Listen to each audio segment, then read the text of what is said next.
এই দুনিয়ায় তুমি একটা বিবাহিত পুরুষকে বিয়ে করলা না অবিবাহিত পুরুষকে বিয়ে করলা এটা তো ম্যাটার করে না, একজনের বিয়ে করলেই হয়। আপনি যা ভাবতেছেন আমি ঠিক তার উল্টাটা ভাবতেছি। কেমন? মানুষের জীবন তো একটাই, আমি তো আরেকটা জীবন পাবো না। একটা বিবাহিত পুরুষকে আমি কেন বিয়ে করব, তার সাথে কেন সংসার করব? আমি তো আরেক জীবনে একটা অবিবাহিত পুরুষকে বিয়ে করতে পারবো না, তাই না? কোথায় যুক্তি আছে, কিন্তু বিবাহিত পুরুষ তো অভিজ্ঞ, বিবাহ করছে, বিবাহের ব্যাপারে তার অভিজ্ঞ আছে। তো সব জায়গায় তো মানুষ অভিজ্ঞ লোককেই খোঁজে। যাই হোক, শোনো, কাছে আসবেন না আপনি।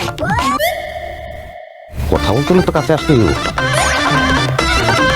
200 বিঘা জমির মালিক আমি, 100 বিঘা তোমার দিয়ে দেবো।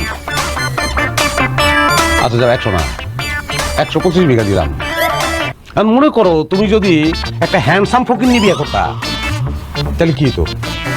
2 বিঘাও পাইতা না। কিছুদিন গেলেই এই হ্যান্ডসাম ফকির নিয়ে তোমার আমি বাথরুমে যাবো।